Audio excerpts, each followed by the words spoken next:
This is the end, beautiful friend.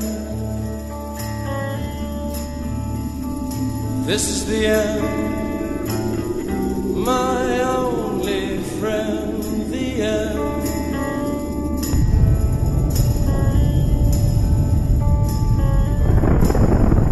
Of our elaborate plans, the end of everything that stands, the end. No safety or surprise, the end. Imagina que você está na sua casa, na hora do jantar, e o presidente da República entra em rede nacional para avisar que uma série de mísseis nucleares foi colocada no país vizinho e pode haver um ataque atômico a qualquer momento. Good evening, my fellow citizens. This government, as promised, has maintained the closest surveillance of the Soviet military buildup on the island of Cuba. Within the past week, unmistakable evidence has established the fact that a series of offensive missile sites is now in preparation on that imprisoned island. The purpose of these bases can be none other than to provide a nuclear strike capability against the Western Hemisphere. This is the end, beautiful friend. Hoje, em 2024, a perspectiva de uma guerra nuclear, apesar das bravatas do camarada Vladimir Putin, não são muito mais do que um pesadelo distante. Nossas preocupações são outras: mudança climática, uma nova pandemia, ou até mesmo que os filmes de ficção sobre inteligência artificial se tornem realidade. Mas entre 1945 e 1962, o medo do fim, como cantaria Jim Morrison, tirava o sono de 3 em cada 10 americanos. Quando os Estados Unidos jogaram 2 bombas atômicas sobre Hiroshima e Nagasaki, no Japão, o mundo entrou na chamada Era Nuclear. E quando, em 1949, os soviéticos desenvolveram a sua primeira arma atômica, a Guerra Fria chegou em um outro patamar. A partir dali, ambas as superpotências poderiam, no limite, destruir o planeta inteiro. Em outubro de 1962, isso não aconteceu por um triz.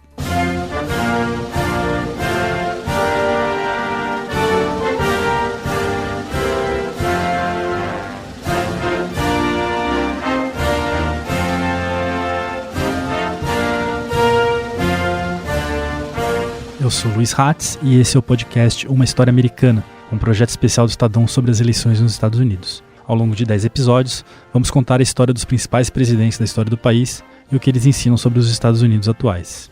No capítulo de hoje, vamos falar sobre os anos 60, uma década marcante que começou com uma eleição histórica e terminou com o país em chamas, após as presidências de John Kennedy e Lyndon Johnson. Como esses dois governos estão intrinsecamente ligados e são igualmente importantes, quando a gente estava montando o projeto do podcast com os 10 principais momentos da história dos Estados Unidos, a gente chegou à conclusão de que esse seria o único episódio duplo. Por isso, hoje, você vai conhecer a história de 2 presidentes pelo preço de um. Brincadeira, o podcast é de graça. This is a solemn but glorious hour. I wish that Franklin D. Roosevelt had lived to see this day. General Eisenhower informs me that the forces of Germany have surrendered to the United Nations. Como a gente acabou de ouvir o presidente Harry Truman anunciar, a Segunda Guerra Mundial terminou com a vitória dos aliados sobre o eixo em maio de 45.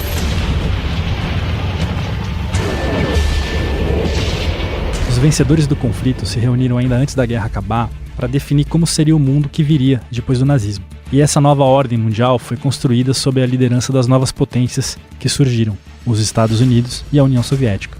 O conflito entre esses dois modos de enxergar o mundo, o capitalismo e o comunismo, logo se transformou em uma guerra fria, onde disputas entre aliados das duas potências criavam tensão em vários pontos do planeta. O bloqueio de Berlim, a Guerra da Coreia e a crise do Canal de Suez são exemplos dessa disputa. Mas nesse grande tabuleiro de war que era a Guerra Fria, o primeiro grande revés dos americanos aconteceu na América Latina. No Réveillon de 1959, um grupo de guerrilheiros barbudos derruba a ditadura de Fulgêncio Batista e toma o poder em Cuba, a pouco mais de 100 quilômetros da praia de Miami, debaixo das barbas do tio Sam. A vitória da Revolução Cubana é uma pedra no sapato americano até hoje, mais de 30 anos depois da queda do Muro de Berlim. Mas naquela época, 1960, aquilo era questão de vida e morte. Nas eleições daquele ano, um jovem senador de Massachusetts fez a sua campanha culpando os republicanos pelo triunfo do comunismo em Cuba, e prometeu combater os cubanos e derrotar a sua revolução. O nome dele era John Fitzgerald Kennedy, JFK para os íntimos.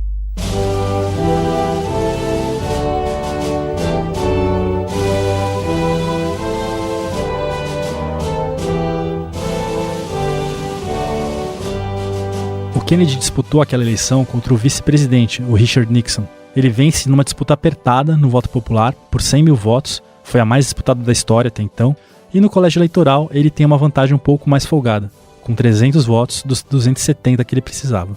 O novo presidente, além de muito carismático, gostava de uma frase de efeito, e já no discurso de posse, mandou essa aqui, que ficou famosa.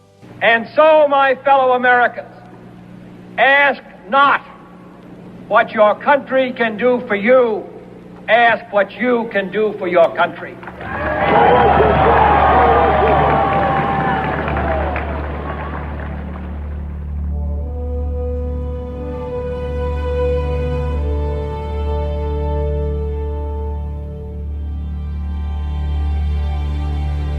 O Kennedy colocou como vice-presidente o líder democrata do Senado, um experiente político muito articulado chamado Lyndon Baines Johnson, para os amigos LBJ.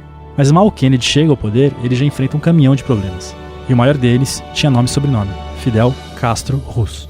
Las mejores tierras de Cuba y las industrias más importantes en todos los órdenes eran propiedades de compañías norteamericanas.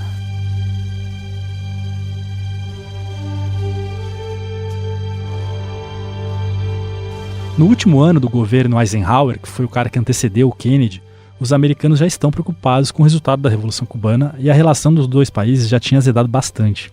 Segundo o historiador Sidney Munhoz, da Universidade Estadual de Maringá, especialista e autor de vários livros sobre a Guerra Fria, a razão dessa treta inicial é sobretudo econômica. Quando Fidel Castro começa a nacionalizar empresas estadunidenses, a coisa mela. E aí começa com sanções, depois boicote e depois a desastrada operação da tentativa da invasão, né, da Playa Girón, né, da Baía dos Porcos. Essa tentativa foi feita, é um plano que já havia sido elaborado no governo do Eisenhower e que recebeu o ok do Kennedy para realizar. O principal objetivo da CIA era apoiar um grupo de paramilitares cubanos e tentar tomar o poder, com dinheiro, armas e até mesmo apoio militar dos americanos. Esse plano, que acabou ficando conhecido como a invasão da Baía dos Porcos, ocorreu em abril de 61, quando Kennedy não tinha nem 100 dias de governo, e foi um fracasso. O plano da CIA era treinar um grupo de 1.400 exilados cubanos que invadiriam a ilha a partir da Guatemala e da Nicarágua. Os americanos prestariam apoio aéreo e naval. Os paramilitares então entrariam em Cuba para tentar derrubar o Fidel e restabelecer um governo pró-Washington. Para explicar um pouco melhor para a gente o tamanho da derrota que a Baía dos Porcos representou para o governo Kennedy, eu chamei o professor de Geopolítica do Laboratório de Pesquisas em Relações Internacionais da FACAMP e pesquisador do Programa de Mestrado de Economia Política da PUC São Paulo, James Onig.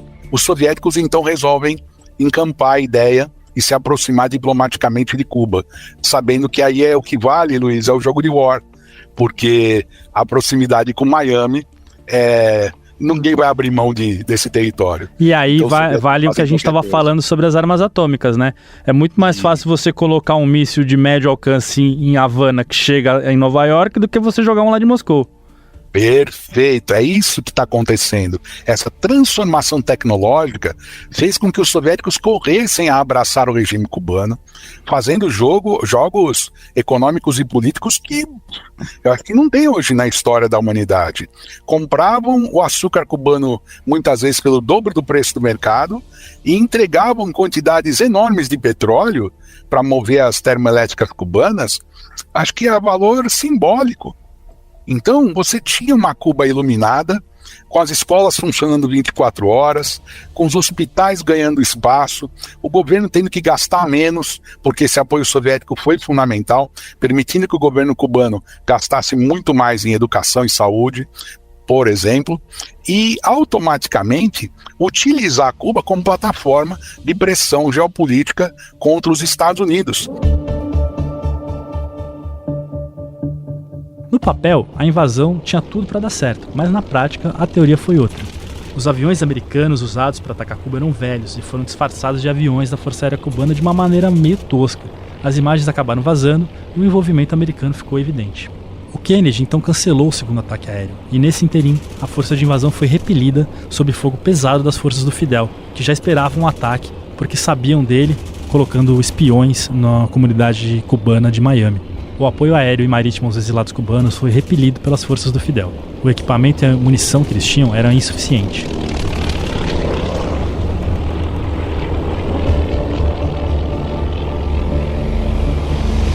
No dia seguinte, Fidel mandou 20 mil homens para a Baía dos Porcos. A Força Aérea Cubana tomou conta do espaço aéreo da ilha e a invasão fracassou. 100 dos invasores foram mortos e 1.200 foram presos. O ataque frustrado fortaleceu Fidel dentro de Cuba e aproximou a ilha da União Soviética, criando as bases para a pior crise da história da Guerra Fria, a crise dos mísseis. Já que, temendo uma invasão, o Fidel ampliou a cooperação com os soviéticos e acabou convencendo o Kremlin a colocar armas nucleares em Cuba.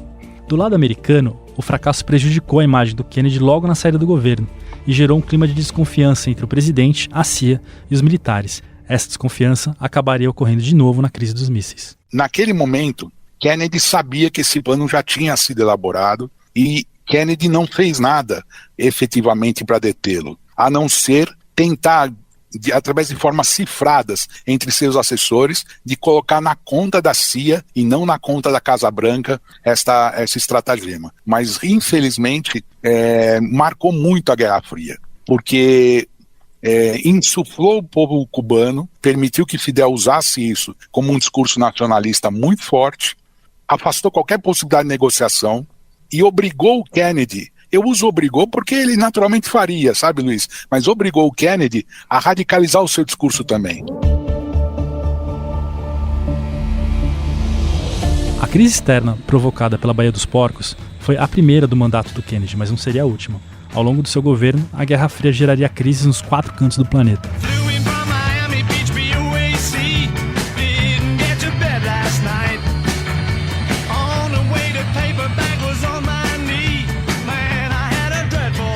Imagina que você mora numa grande cidade europeia.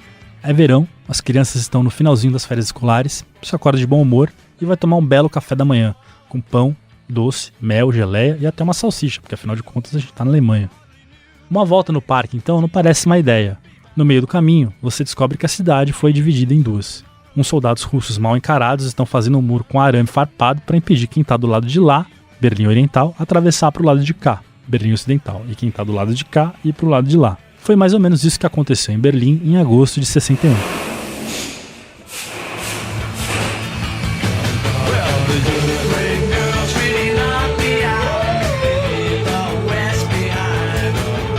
A Segunda Guerra acabou na Europa com o Exército Vermelho vencendo a Batalha de Berlim. A divisão da cidade entre os 4 vencedores da guerra, Estados Unidos, França, Reino Unido e União Soviética, no entanto, tinha sido combinada já 2 anos antes, na Conferência de Yalta. Por esse acordo, Berlim seria ocupada em partes iguais, divididas entre 4 exércitos, assim como todo o território alemão. O problema é que a capital ficava numa área inteira sob controle dos soviéticos. A cidade então ficou dividida em 2, dentro de um território soviético, mas o lado ocidental tinha franceses, britânicos e americanos. Acabaria se tornando uma ilha de capitalismo num mar de comunismo. Ao longo dos anos, isso criou uma série de problemas. Muitos moradores do leste tentavam fugir para conseguir ir para Berlim Ocidental. A fuga de cérebros era péssima para o governo da Alemanha Oriental e uma péssima propaganda para os stalinistas. Desde a reestruturação da moeda alemã, a nova moeda alemã, o Deutsche Mark, o marco alemão, substituindo o Reichsmark, logo depois da guerra, a parte ocidental da Alemanha tinha no fluxo livre de dinheiro uma vantagem muito importante em relação à parte oriental. A parte oriental trabalhava no sentido de oferecer vales, ajudas, tudo aquilo que a população precisasse e com uma vantagem, não cobrava energia elétrica, a educação, todas as bandeiras socialistas. Então isso fez com que houvesse um equilíbrio. Eu moro em Berlim Oriental, mas aqui ocidental vocês daqui a pouco vão pagar telefone, estão pagando muito, a gente não paga nada. Mas aqui a gente tem dinheiro para comprar as coisas, lá vocês não têm. Então aquele período era um período ainda de equilíbrio. Só que 10 anos disso, um pouco mais, um pouco menos, fez com que as diferenças ficassem abissais. E aí a gente tem que falar um pouco da liderança da Alemanha Oriental, que nunca foi feita por gente muito competente. Sempre era meia boca.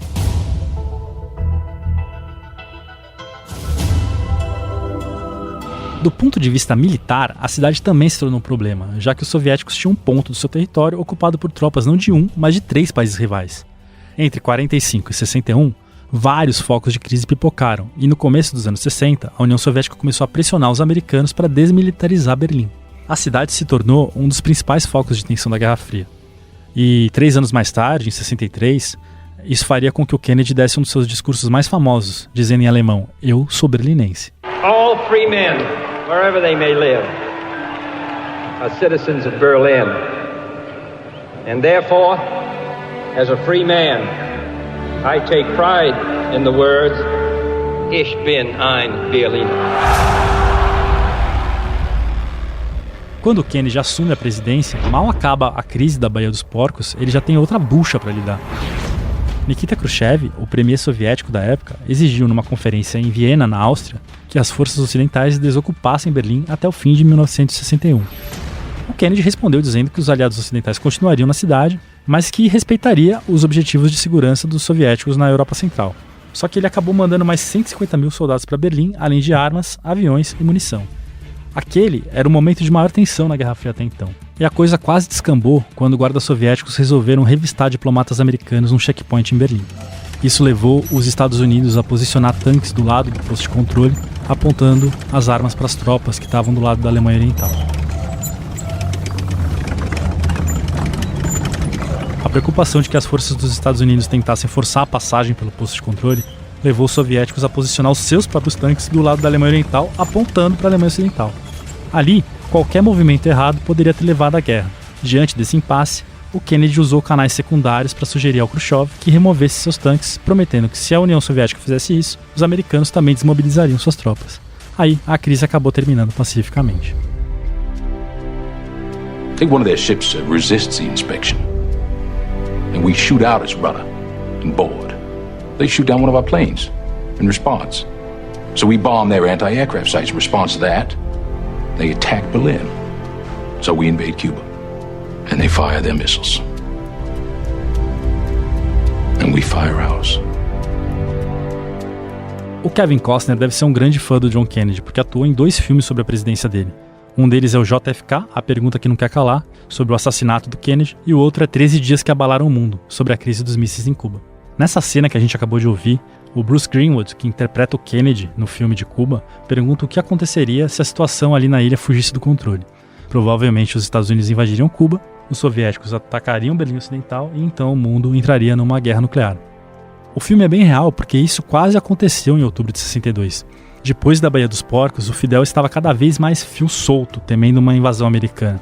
Depois de ter um pedido de bateria antimísseis negado pelo Kremlin, o líder cubano acusou os camaradas russos de falta de coragem revolucionária e acenou para outro companheiro comunista da época, o general chinês Mao Tse-tung. Preocupado em perder Cuba para um rival de dentro do movimento comunista, o Khrushchev acaba aceitando mandar as armas e um pelotão soviético para os cubanos no começo de 62. Depois disso, o Fidel tenta convencer os soviéticos a colocar mais e mais armas em Cuba, para aproveitar a posição estratégica da ilha, que ficava a 100 km da costa leste americana. Em julho, o Kremlin decidiu que era estrategicamente conveniente ter armas de médio alcance na ilha. Elas eram mais precisas que os mísseis intercontinentais em caso de ataque e poderiam atingir o centro do poder americano. A CIA descobriu a existência dos mísseis no começo de outubro. No dia 15, Kennedy foi informado sobre eles. O presidente, então, reuniu um grupo de assessores civis e militares para discutir a resposta a cubanos e soviéticos. As opções na mesa eram todas arriscadas. Os militares queriam invadir Cuba ou, pelo menos, lançar alguns ataques aéreos para destruir os mísseis. Alguns civis do gabinete sugeriram não fazer nada ou apelar para a via diplomática, com pressão para que o Fidel Castro desmontasse os mísseis. A opção vencedora acabou sendo um bloqueio marítimo de Cuba para impedir a chegada de novos mísseis e componentes, com autorização da Organização dos Estados Americanos. Em 22 de outubro, o Kennedy anunciou o impasse ao mundo. O Estadão noticiou assim, no dia seguinte, em primeira página, a crise mais grave da Guerra Fria. Kennedy ordena bloqueio de Cuba para impedir que Castro continue recebendo armas russas.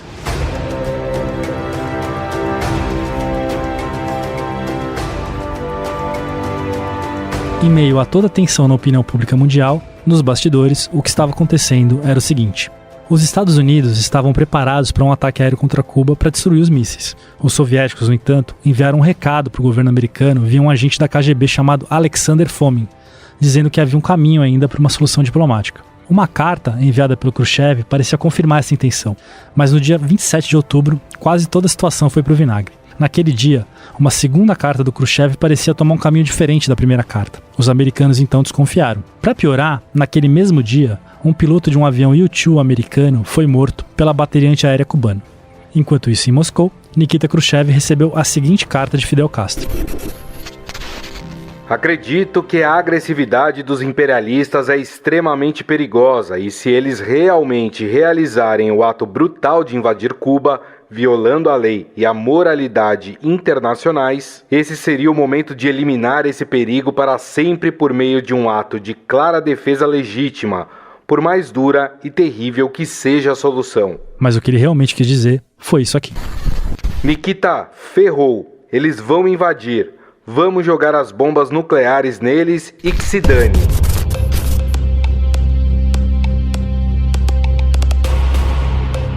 Nessa altura, quase todo mundo estava pronto para a guerra nuclear. O Kennedy, então, resolve mandar o seu irmão, Bob Kennedy, que era advogado-geral da União, para uma reunião com o embaixador soviético, Anatoly Dobrinin. Nesse encontro, o Bob Kennedy disse que os Estados Unidos preferiram não retaliar a derrubada do U-2, mas que havia elementos no governo, especialmente no exército, que estavam procurando briga, e que qualquer atitude desnecessária provocaria uma guerra nuclear. Por isso, o presidente Kennedy, irmão do Bob, oferecia um acordo para retirar os mísseis de Cuba em troca da promessa de não invadir a ilha, além da retirada de mísseis americanos da Turquia. Deu certo. Os russos aceitaram e o mundo escapou da guerra nuclear por um triz. Todo mundo respirou aliviado. Em 30 de outubro, o Estadão deu a seguinte manchete na primeira página: Khrushchev retira os foguetes de Cuba. Troca de mensagens com Kennedy resolveu grave crise internacional. O professor Munhoz lembra que, apesar de a crise ter acabado bem, muita gente dos dois lados queria ver o pau quebrar. E ainda bem que houve bom senso de ambas as partes, porque haviam malucos dos dois lados querendo tocar fogo no circo. E fogo no circo ali significava o uso de bombas termonucleares. E nós tínhamos capacidade para destruir o planeta várias vezes, não apenas uma, naquele momento. E o grande problema é que os sistemas de defesa já eram em grande medida automatizados. Ou seja, se uma coisa desse errada, dificilmente se conseguiria segurar. Então foi... Agora, aquilo colocou para os dois lados a seguinte necessidade: a gente precisa conversar, a gente precisa reconhecer um ao outro, né? Você não é do jeito que eu quero, eu não sou do jeito que você quer, mas nós dois temos que conversar. E é aí que vai se delinear o quê? O chamado telefone vermelho, que os dois presidentes podiam falar. Quase um ano depois, num discurso na Universidade Americana em Washington, Kennedy falou de paz. What kind of a peace do I mean and what kind of a peace do we seek? Not a Pax Americana, enforced on the world by American weapons of war. Not the peace of the grave or the security of the slave. I am talking about genuine peace, the kind of peace that makes life on earth worth living, the kind that enables men and nations to grow and to hope and build a better life for their children. Not merely peace for Americans, but peace for all men and women. Not merely peace in our time, but peace in all time. Poucos meses depois desse discurso, quando começava a preparar sua campanha para a reeleição, Kennedy foi morto em 22 de novembro de 63, numa carreata em Dallas, no Texas.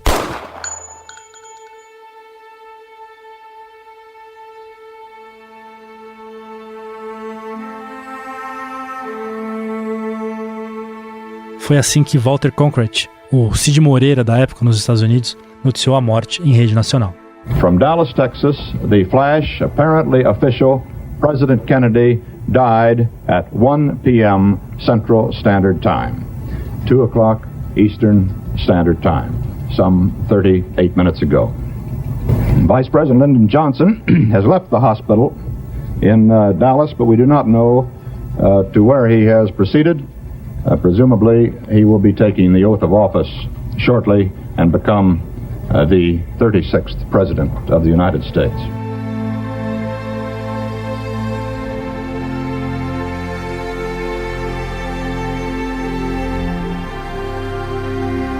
A morte de John F. Kennedy talvez seja um dos temas que mais desperta teorias da conspiração nos Estados Unidos, e 60 anos depois ainda provoca curiosidade em pessoas do mundo todo.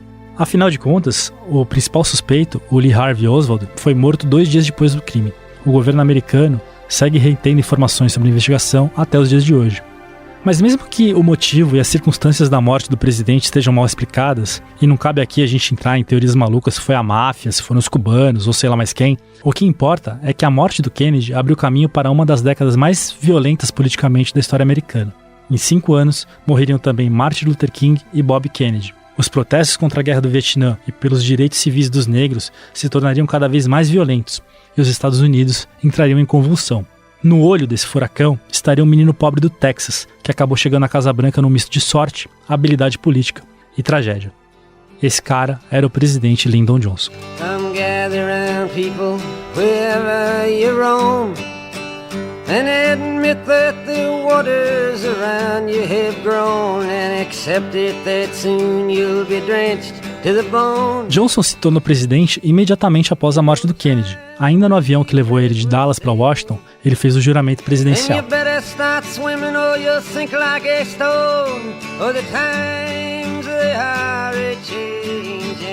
5 dias depois, o Johnson faz um pronunciamento ao Congresso em uma nação enlutada pela tragédia do Kennedy. Nesse discurso, ele propõe que os parlamentares honrem o legado do presidente morto, aprovando sua agenda legislativa. Quando foi eleito, o Kennedy tinha um programa de governo conhecido como a Nova Fronteira, com projetos sociais e uma série de benefícios para a classe média. Esse projeto, no entanto, nunca conseguiu avançar no Congresso. Mas para o final do mandato, poucos meses antes de morrer, Kennedy abraçou a defesa do movimento dos direitos civis dos negros no sul dos Estados Unidos. Como a gente viu nos primeiros episódios da nossa série de podcast, a questão da escravidão e do racismo estão presentes desde o nascimento dos Estados Unidos até hoje. Desde a independência, passando pela Guerra Civil e até hoje, os negros sempre foram vistos como uma minoria com menos direitos do que a maioria da população americana. A partir dos anos 40, com o envolvimento dos Estados Unidos na Segunda Guerra Mundial e o boom econômico provocado pela vitória contra o nazismo, os negros começam a se organizar e reivindicar direitos iguais. É aí que nasce o movimento liderado por um dos caras mais importantes da história americana, Martin Luther King. O professor James, da Facamp, vai falar um pouco sobre a origem do movimento dos direitos civis. A ideia do movimento dos direitos civis é reintegrar a sociedade americana na sua dinâmica deste capitalismo de welfare state, aqueles que realmente trabalharam para se fazer justiça, já que a justiça é uma das bandeiras que promoveu a independência dos Estados Unidos. Então essa contradição não poderia ser solucionada de outra forma, a não ser incluindo essas pessoas.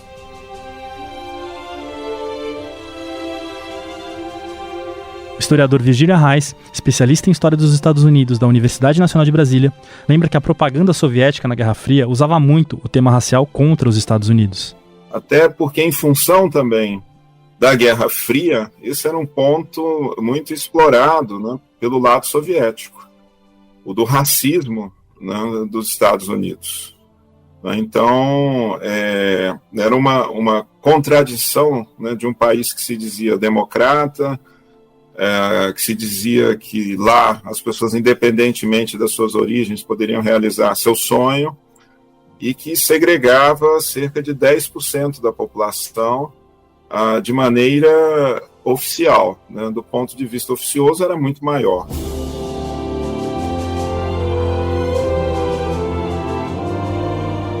A história do movimento pelos direitos civis, evidentemente, merece um podcast à parte só para ela. Mas no contexto que interessa aqui pra gente, o governo Kennedy e o governo do Lyndon Johnson, eu vou tentar resumir. O movimento pelos direitos civis começa a ganhar força no sul dos Estados Unidos em meados dos anos 50, quando uma moça negra chamada Rosa Parks se recusa a dar o lugar a uma pessoa branca em um ônibus no Alabama. Naquela época, o sul dos Estados Unidos em geral e o Alabama em particular tinham leis segregacionistas que limitavam os direitos dos negros e eram praticamente similares às regras do apartheid na África do Sul. Os negros tinham lugares separados dos brancos em ônibus, restaurantes, lojas e até bebedouros públicos. Eles não podiam ter determinados trabalhos que eram reservados apenas para os brancos e quase nunca tinham direito a voto. Esse movimento pelos direitos civis ganha força a partir dos anos 60, quando uma organização chamada Southern Christian Leadership Conference, uma entidade de pastores negros liderados por Martin Luther King, começa a organizar protestos não violentos contra a segregação. Em 63, o foco do King é a cidade de Birmingham, no Alabama, onde a SCLC organiza boicotes contra lojistas brancos que segregavam os negros. A polícia da cidade reage com violência e os protestos crescem. Em maio daquele ano, estudantes, alguns menores de idade, se juntam às marchas. Mais de 2.500 pessoas são presas. A polícia, então, que era comandada pelos brancos, solta jatos de água de alta pressão e cachorros violentos contra os manifestantes.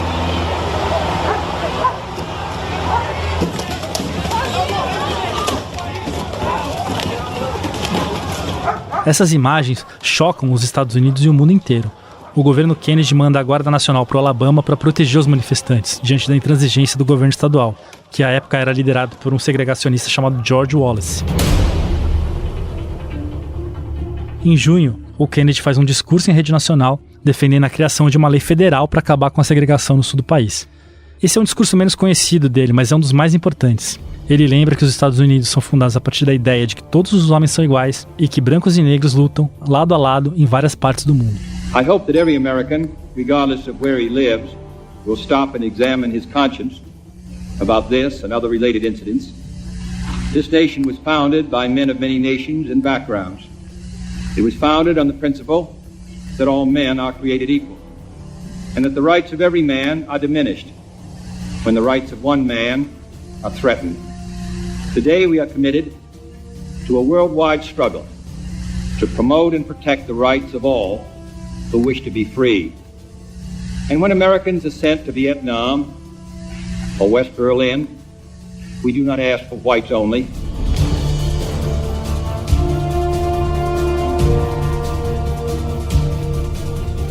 Kennedy morreria 5 meses depois desse discurso, então o Johnson era dessa missão.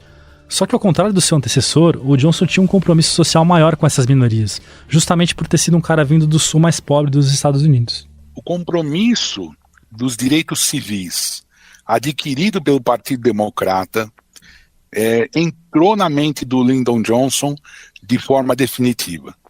Então ele assumiu aquilo como bandeira.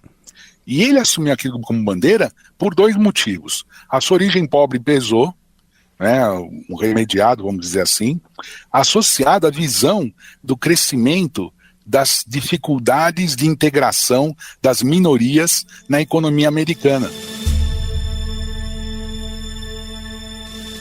Combinando a experiência de anos como líder no Senado com a força do papel da presidência, o Johnson consegue uma aprovação rápida na Câmara, mas a lei fica travada no Senado por manobras dos democratas do Sul, que ainda eram muito ligados à segregação. Após algumas concessões, o governo consegue os votos necessários para aprovar a Lei dos Direitos Civis em julho de 64. Essa lei proibia a discriminação contra negros em locais públicos, lojas, restaurantes, escolas e universidades. Outras 2 leis sobre os direitos civis que são bastante importantes seriam aprovadas em 65 e 68. A primeira proibia a criação de dificuldades para que os negros pudessem votar, e a segunda proibia a discriminação na compra de casas e residências. A destreza do Johnson para aprovar a Lei dos Direitos Civis em 64 foi uma amostra do quanto ele seria competente para impor a sua agenda legislativa ao Congresso. Ao longo de um mandato de pouco mais de 5 anos, 84 das 87 leis que o Johnson mandou para o Congresso foram aprovadas. E essa agenda legislativa foi batizada pelo presidente, em um discurso ainda em maio de 64, de A Grande Sociedade. A meta dele era ampliar os programas sociais para reduzir a pobreza. A inspiração do Johnson claramente era o New Deal do Roosevelt, que a gente contou para você no último episódio. Só que o Johnson teve 3 vantagens que o Roosevelt não teve nos anos 30. Ele tinha uma maioria abrumadora no Congresso, uma economia em crescimento e uma maioria progressista na Suprema Corte. Com isso, ele aprovou várias leis que ampliaram o estado de bem-estar social nos Estados Unidos. Os mais conhecidos são o Medicare e o Medicaid, que ajudam aposentados a ter acesso a remédios e serviços de saúde. O programa de food stamps, que são alimentos subsidiados para a população mais pobre, também é dessa época. Como parte do programa da Grande Sociedade, o Johnson também ampliou o financiamento de escolas públicas e criou as primeiras leis ambientais dos Estados Unidos, além de ter aprovado uma reforma migratória. Combinados com o crescimento econômico dos anos 60, que foi da ordem de 4% ao ano mais ou menos, esses programas sociais do Johnson ajudaram a reduzir a pobreza nos Estados Unidos de 22% em 1959 para 15% em 1969. Para falar um pouquinho mais sobre o governo do Johnson, eu conversei com o historiador Virgílio Arraes, da Universidade Nacional de Brasília. De Franklin Roosevelt até Lyndon Johnson, né, são aí pouco mais de 3 décadas de uma presença do Estado americano na economia e, ao mesmo tempo, um grande impulso, né, econômico na vida do país, né? Direta ou indiretamente, os Estados Unidos se tornam o maior país de classe média do mundo, né? Proporcionalmente à população, né? Então, o PIB já havia dobrado durante a Segunda Guerra e depois, sob as outras gestões, tanto de Truman, né? E depois Eisenhower, Kennedy e Lyndon Johnson, ou a continuidade ou a ampliação desses programas. Só que apesar do sucesso na política doméstica, o Johnson, assim como Kennedy, enfrentou diversas crises na política externa. Logo no começo do seu mandato, por exemplo, os Estados Unidos apoiaram o golpe militar contra o governo do João Goulart aqui no Brasil. Em 65, ele mandaria tropas para intervir na Guerra Civil da República Dominicana. Só que a maior crise de todas teve consequências para muito além da presidência do Johnson. Essa crise foi a Guerra do Vietnã.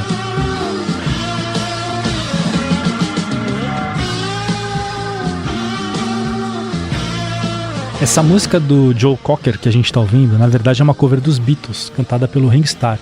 E ela marcou a infância da maioria dos milênios que, assim como eu, assistiram a série Anos Incríveis na TV Cultura. Aquela série do Kevin Arnold, lembra? O que eu acho muito interessante é que na série tem 2 versões dessa música. A primeira, quando o Kevin é mais novinho, é mais lenta, tirada da versão de estúdio que o Joe Cocker fez para essa cover. Quando ele já tá no colegial, eles usam a versão ao vivo de Woodstock, que é mais pesada. É essa que a gente tá ouvindo agora.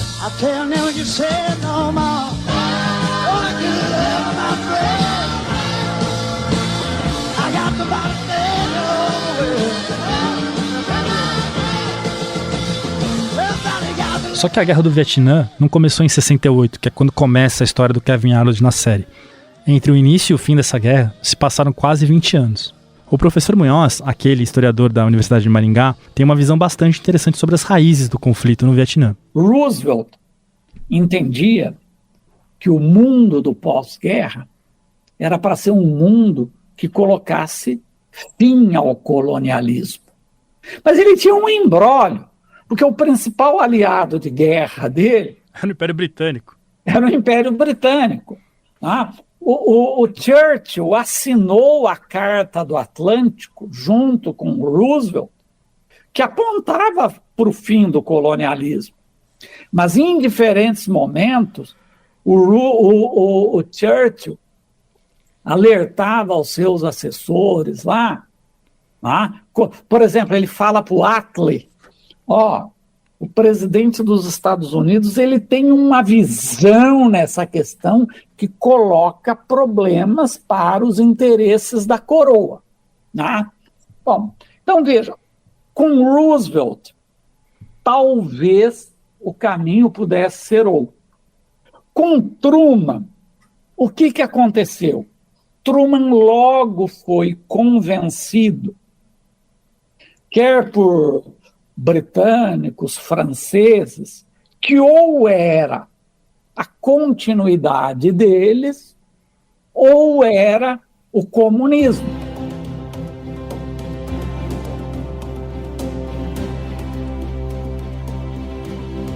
A Guerra de Independência do Vietnã, também chamada de Guerra da Indochina, começa de fato em 1946, contra os franceses e não contra os americanos, e ela tem um fim mais ou menos provisório em 54, quando são criados o Vietnã do Norte e o Vietnã do Sul. O envolvimento americano na guerra, no entanto, começa a crescer a partir do governo Kennedy. Como eu estava falando no começo do episódio, o Kennedy de cara enfrenta 3 crises feias da Guerra Fria: Baía dos Porcos, Muro de Berlim e crise dos mísseis. Em 2 delas, os Estados Unidos tiveram que ceder para algum tipo de acordo com os soviéticos e na Baía dos Porcos, claro, saíram derrotados. Então, o Kennedy decidiu que o Vietnã seria um lugar onde os Estados Unidos iam meio que riscar a faca no chão. Apesar de ter sido aconselhado pelo Eisenhower de não se meter numa guerra nos cafundós da Ásia, ele decidiu ampliar o envio de assessores militares para a Indochina. Dos 900 que estavam lá no fim do governo Eisenhower, na época da morte do Kennedy já eram 16 mil. O Kennedy oscilava. Por quê? Porque não havia uma unanimidade no governo. Havia aqueles que entendiam que era possível resolver o problema pelo conflito, e havia aqueles que entendiam que era um conflito que não podia ser ganho. Só que com a morte do Kennedy, vamos lá, com Kennedy começa a aumentar bastante a presença dos estadunidenses no Vietnã, mas ainda era predominantemente o quê? Assessores, em termos de suporte estratégico e tal. Ora, quando Kennedy é assassinado e o Lyndon Johnson assume, há uma radicalização da posição e há um abandono da perspectiva da negociação, né? E há aquilo que nós chamamos de escalada da guerra.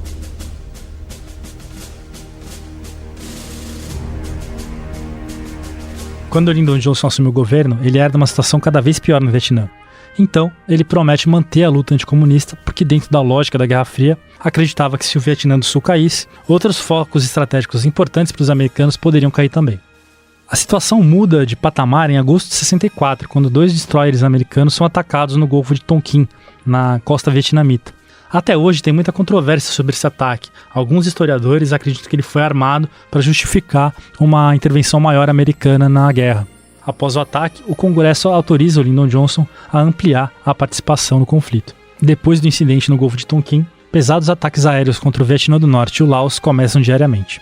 Em 2005, uma série de documentos secretos desclassificados pela NSA, aquela mesma agência do Edward Snowden, mostrou que os ataques foram menores do que se alegou publicamente, e a agência forçou a barra na inteligência para convencer o governo americano a ampliar a ofensiva. Os primeiros soldados americanos desembarcam no Vietnã em março de 65. São 3,5 mil fuzileiros navais. Até o final daquele ano, esse número aumentaria para 200 mil.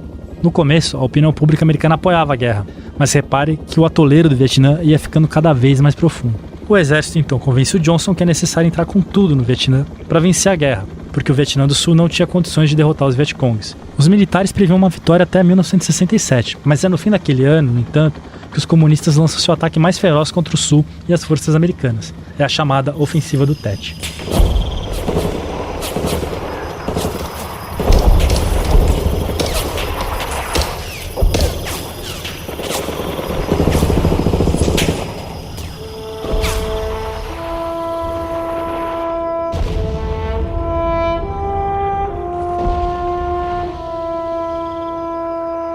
O ataque surpresa é sangrento e tem como alvo mais de 100 cidades e bases controladas pelos americanos no Vietnã do Sul. Os mais de 85 mil Vietcongs acabam derrotados, mas o impacto na opinião pública americana, já cansada com a convocação de jovens para a guerra, é brutal. A ofensiva do Tet deixou mais ou menos 5 mil soldados americanos mortos.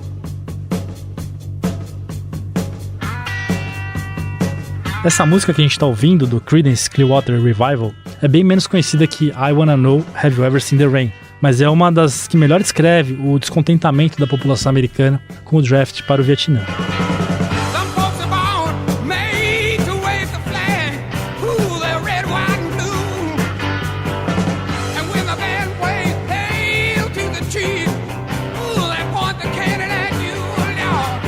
Entre 65 e 68, o Johnson mandou 500 mil americanos para a guerra. Quando o número de soldados da ativa começou a rarear por causa desse volume e desse fluxo de convocações, o alistamento por sorteio começou a ser adotado. Isso corroeu a popularidade do Johnson. Tudo que ele tinha conquistado com a grande sociedade evaporou conforme os caixões com soldados americanos começavam a chegar de volta do Vietnã para suas casas nos Estados Unidos. No total, ao longo da guerra, 58 mil americanos morreram, 47 mil deles em combates. Outros 300 mil ficaram feridos. O resultado disso foi que, a partir de 68, os Estados Unidos iniciariam conversas de paz com o Vietnã. O professor Munhoz trouxe na nossa conversa uma visão muito interessante sobre a derrota americana no Vietnã, que foi elaborada pela primeira vez pelo George Frost Keenan, um diplomata que participou da elaboração do Plano Marshall no fim da Segunda Guerra. O Keenan num depoimento no Congresso, um depoimento de 65, né? Ele diz: a guerra do Vietnã é uma guerra que não pode ser ganha. Nós não podemos fazer por um povo. Eu estou botando um pouco a palavra na boca dele, eu estou a falar de cabeça, tá? Nós não podemos fazer por um povo aquilo que esse mesmo povo não sabe ao certo sequer para si. O Vietnã, se nós entrarmos, é uma guerra da qual nós não vamos poder sair.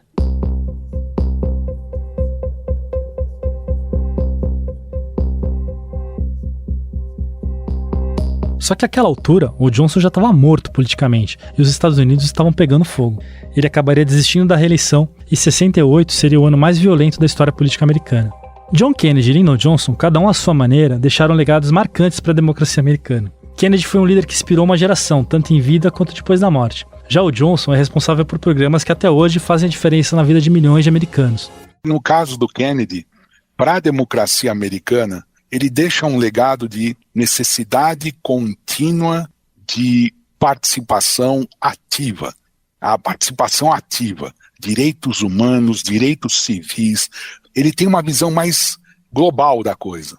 E isso é muito importante para os líderes americanos, né? Ele olhava para as questões internas e externas com a mesma força, com o mesmo respeito, tirando as incompetências ou competências. A mensagem que ele passou para os americanos é que nós temos que continuar. A morte dele, ela não é definitiva do ponto de vista, acabou o sonho, né? Não acabou o sonho. Mas do jeito que foi feita e a falta de uma solução judiciária, criminal, isso deixa em aberto tudo aquilo que a gente vê no Watergate. Tudo está em aberto, ninguém sabe nada, existe um deep state. Isso cria momentos de angústia para a população americana. E também o efeito contrário, que é um pouco da alienação. Porque as pessoas falam, isso não resolve nada, começa a cair a presença de votantes, e tudo isso começa a partir daí. Até o Kennedy deixou esse legado de que é necessário continuar. E eu acho que quem resgatou um pouco foi Obama.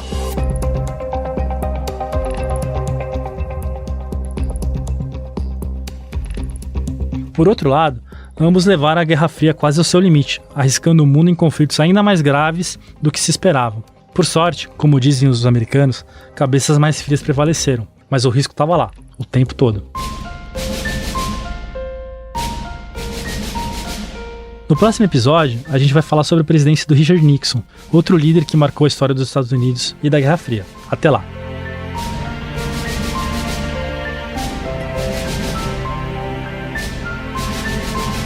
O podcast Uma História Americana é uma realização da editoria internacional do Estadão. Contou com apresentação, roteiro e reportagem minhas, Luiz Hatz, produção de Gustavo Lopes, sonorização e montagem de Moacir Biasi e narração incidental também do Gustavo Lopes. Você ouve esse podcast em todas as plataformas de streaming e no canal do Estadão no YouTube. Os episódios novos são publicados sempre às terças, às 6 da tarde.